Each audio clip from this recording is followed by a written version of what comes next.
You haven't subscribed to the channel yet. Subscribe now. We have new stories every day. Now let's go. I loosened my tie as the elevator ascended to our penthouse. The conference in Silicon Valley had ended early, and I was looking forward to surprising Scarlett with an impromptu dinner. As the doors opened, I stepped out, footsteps muffled by plush carpet. Approaching our bedroom, I heard Scarlett's voice, light and amused. I paused, hand on the doorknob, not wanting to interrupt her call.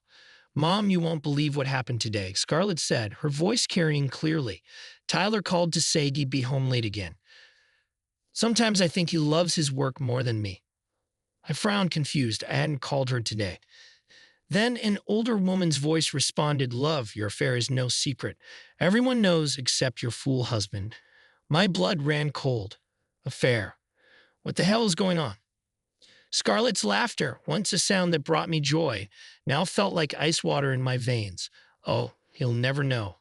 I'm so good at lying to him, and he believes anything I say without question. They both laughed, the sound grating against my ears. Also, tonight I plan a wild date with Julian. He'll be here soon. We're going to that new exclusive club downtown. I stumbled back from the door, my mind reeling. Julian. That name echoed mockingly, shredding my trust. How long had this been happening? How many times had she lied to my face? I retreated to my home office, closing the door silently behind me. My hands shook as I poured a whiskey, the burn in my throat a welcome distraction from the pain in my chest. Taking a deep breath, I picked up my phone. There was only one person I could trust now. "Alexandra Russo speaking," came the crisp, professional voice of my longtime friend and lawyer. "Alex, it's Tyler," I said, my voice rough. "I need your help. Can you meet me at your office? It's urgent." A brief pause.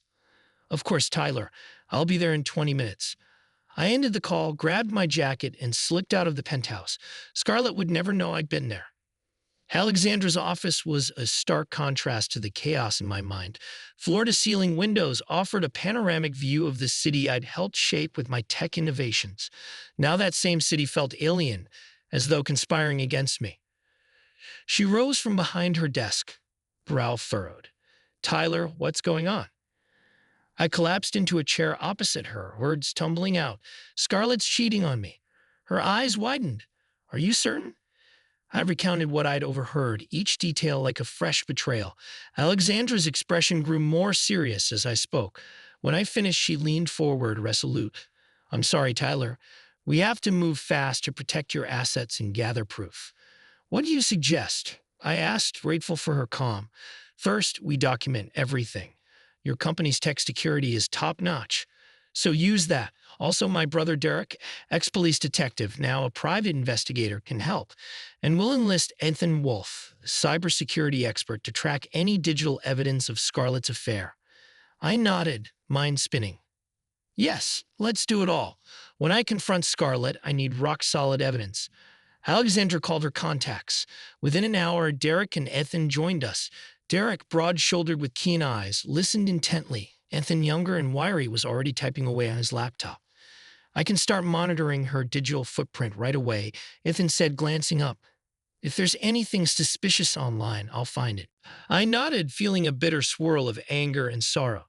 "Thank you. I want it all by the book. When I face her, I need undeniable proof." Alexandra placed a reassuring hand on my arm. "Do you really want to confront her yourself? Might be better if we handle it." I shook my head. "No, I have to see her face when she lies one last time." Returning to our penthouse, I found it silent. Scarlett must have left for the night. The place once felt like a sanctuary. Now it was just a beautifully furnished lie. My phone buzzed. Ethan emailed me a preliminary report. Text logs, suspicious calls, references to Julian, even a hidden folder in Scarlett's phone containing risque pictures. Swallowing hard, I forced myself to skim the data, each line stoking my fury. She'd deceived me for months, maybe longer. The next day, I told Alexandra, "It's enough. We have plenty." My lawyer nodded, lips pressed thin. "So what's your plan?"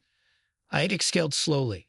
"I'll gather my things, drain the joint accounts. She can have the penthouse. My name's on the deeds, but I don't care about it now. Just let her find it empty." Alexandra's expression held both pity and admiration. "All right, but let's do this carefully." One quiet afternoon, while Scarlett was out, I packed up. Suitcases on the bed, I removed my clothes from the closet, my personal documents from the office, and even took some cherished photos, excluding any featuring her. In the living room, I found a framed shot of our wedding day. I stared at it briefly, recalling how happy we looked. Then I set it face down on a shelf. When I was done, I tapped a final message to Derek and Ethan. I'm leaving now. Keep me posted. I typed another message to Alexandra. Initiate the financial transfers. With the last sweep of the penthouse, I locked the door behind me. I didn't leave a note. Let Scarlett discover the emptiness on her own. Scarlett returned hours later, arms laden with shopping bags. She entered the foyer, calling out, "Tyler, you home?" Silence. She headed to the bedroom, only to find open drawers and empty closets. Panic setting in, she rushed from room to room. Our wedding photo lay face down, no sign of me or my belongings. Fumbling for her phone, she tried to call me, but the line was disconnected. She logged into our shared bank account, locked out. Her credit cards declined. Heart pounding, she realized the money was gone, her access revoked. In desperation, she texted Julian, "Answer me. Something's wrong." But Julian, too, had ghosted her.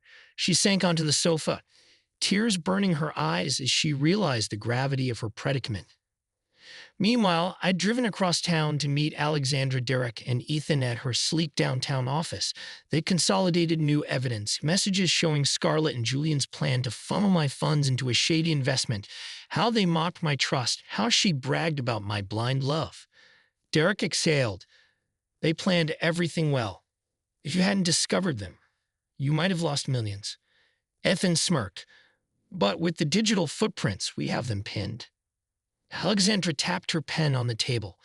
"We'll go ahead with the divorce, citing adultery and financial deceit. Any assets she tries to claim, she'll fail. As for Julian, we can refer evidence of his illicit dealings to the authorities." I nodded, a sense of grim satisfaction welling up. Do it. Days later, Julian found himself confronted at his workplace by investigators holding reams of data about his fraudulent schemes.